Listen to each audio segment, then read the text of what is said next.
The city of Los Angeles is preparing to ban assault weapons within their city limits.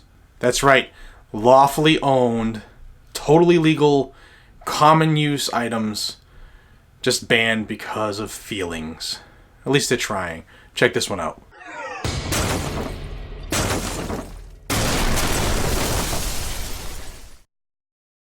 Hey everybody, welcome back to Guns and Gadgets, your source for Second Amendment news. Just keeps rolling, Los Angeles City Councilor Paul Koretz, K-O-R-E-T-Z, is pushing a complete citywide ban of those assault weapons, the AR-15, AK-47, the commonly owned sporting rifles that most people had been buying for 50, 60 years. They want to ban those because of the frequency of mass shootings. Now, if you're in LA, this Koretz character represents District 5, which includes Westwood and UCLA. UCLA, liberal paradise. It's where they grow them. So California state law already bans possession of certain types of rifles, but there are some exceptions. And this city councilor wants to go above and beyond the state law to keep the city of Los Angeles a shrine of safety similar to that of Chicago. In another deadly weekend of gun violence, at least 66 people were shot, 12 died. Now, Koretz has said that although he's been against assault weapons for over 30 years, he's just now decided to propose this motion, again, because of mass shootings. His quote is interesting and telling at the same time.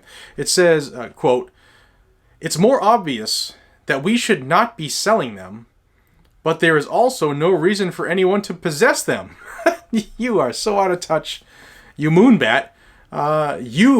You are the reason people should own them.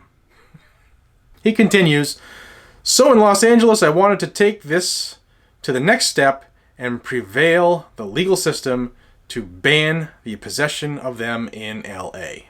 Now, the local gun control activists are all for this, except they're not 100% happy because they wanted to see a gun buyback or confiscation as well as a ban. Now, the people in the know are saying that this is probably going to pass the LA City Council and maybe become, become a law or an ordinance, more accurately, become a city ordinance in LA. Now, I don't live in LA, and there are people out there who right away will say, "I don't live there, I don't care," or, you get what you deserve if you vote those people in. The dangerous part about this is if it succeeds in passing in LA, it's going to trickle around the country. It'll be submitted in Chicago, even though it's a paradise. It'll be submitted in, maybe Baltimore, maybe Atlanta, maybe Boston, New York. It's going to spread like wildfire, just like the red flag, if this is allowed to go unchecked.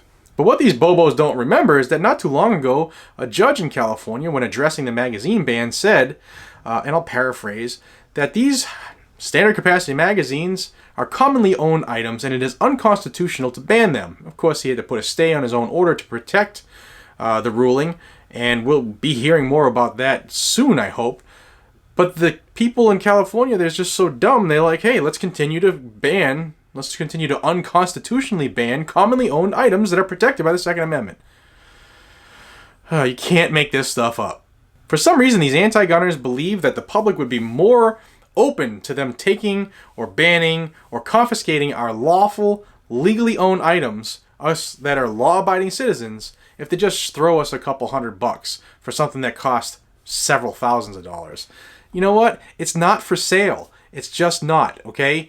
Get it through your domes. You're not going to be able to take my rights by offering me a $200 Visa card. In fact, you're not going to take my rights, period. If you live in Los Angeles, you need to get on the ball. I'll put numbers down below, a link for the LA City Council of the members, and you can reach out and talk to them ad nauseum. I don't know if they're going to listen. In fact, they're probably not going to listen because they're a typical tyrant. But it's time for us, ladies and gentlemen, to stay vigilant and let these people know you work for us, and we're going to hold you accountable if you decide to do something stupid. And they're just going to keep doing it. But the time is coming soon, ladies and gentlemen. Make sure you're good at what you do, and exactly how far. You need to start thinking exactly how far are you willing to go before you've gone too far. Before you say, "There's the line in the sand, and I'm not going anymore." This will be the start of cities deciding that we can ban stuff. If the government isn't willing to do it, and the courts aren't willing to violate people's rights and let us have our way through this nation, we're going to do it on our own. That's a very, very dangerous proclamation, anti-gunners. Very dangerous. Please pass this along. Please subscribe to this channel if you haven't already. This is where you're going to get this news, no matter where it happens in the country, good, bad, ugly, or indifferent. If it's related to the Second Amendment and how these clowns want to take it from us, you're going to see it here first. I appreciate you all so much. Your time, I understand, is valuable. Thank you for spending a couple minutes with me. Until we see each other again, be safe, stay vigilant, and carry your weapon. Spread this around. Take care, everybody.